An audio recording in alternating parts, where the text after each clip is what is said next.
மாற்றுக் கட்சியை சார்ந்த 500க்கும் மேற்பட்ட இளைஞர்கள் இந்திய ஜனநாயக கட்சியின் தலைவர் டாக்டர் ரவி பச்சமுத்து முன்னிலையில் ஐஜேகேவில் தங்களை இணைத்துக் கொண்டனர்.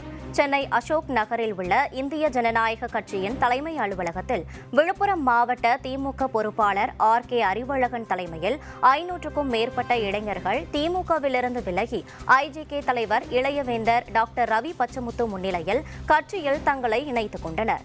இந்த நிகழ்ச்சியில் ஐஜேகே தலைமை நிலைய செயலாளர் ஏகேடி வரதராஜன், அகில இந்திய துணைத் தலைவர் ஆனந்த முருகன், தேர்தல் பிரிவு செயலாளர் முத்தமிழ் செல்வன், மக்கள் தொடர்பு அதிகாரி லதா, அகில இந்திய துணைத் தலைவி இளவரசி, தொழிற்சங்க செயலாளர் ஷேவியர், மாநில அமைப்பு செயலாளர் ரமேஷ், துணை அமைப்பு செயலாளர் சக்தி, ஐஜேகே மகளிரணி அமைப்பு செயலாளர் பிரேமா உள்ளிட்டோர் கலந்து கொண்டனர்.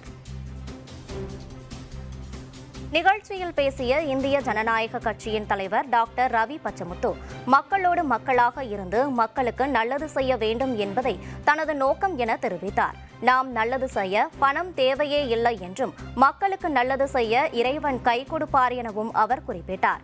SRMல் படித்த ஒரு மாணவன் 10 பேரை உருவாக்குவது போல் டாக்டர் பாரிவேந்தர் ஐயாவின் அரசியல் பாசறையில் பயின்றவன் நல்ல தலைவனாவான் என அவர் பெருமிதம் தெரிவித்தார்.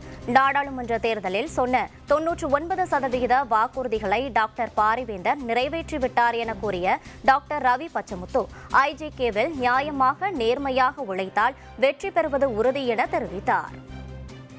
பணம் மட்டும் வாழ்க்கையில சோறு போட்டுறாது, மக்களோட மக்களா கலந்து அவங்க உன்னை பார்த்துக்குவாங்க. அவங்களுக்கு தேவையானதை செஞ்சு கொடு. எங்க குடும்பத்தை நாங்க பார்த்துட்டோம், இனி மற்றவர்களை பார்ப்போம்னு வந்தவர் தான் ஐயா பாரிவேந்தர். என் மனசை மாத்தினவர் அவரு தான். ஒன்றும் இல்லை, ஒரு SRMல படித்த ஒரு மாணவன் ஒரு கம்பெனில வேலைக்கு போனா அவன் 10 பேரை உருவாக்கிடுறான். அப்போ இன்னைக்கு இந்த இந்திய ஜனநாயக கட்சியில இந்த ஐயாவுடைய பாசறையில படிச்சுட்டு போனா நாளைக்கு நீங்க எல்லாம் தலைவராவது உறுதி. இந்திய ஜனநாயக கட்சி சார்பா நான் உங்களுக்கு எல்லாம் சொல்றது என்னன்னா, நியாயமாகவும் நேர்மையாகவும் உழைச்சேன்னா கண்டிப்பாக நமக்கு வெற்றி பெறுவது உறுதி.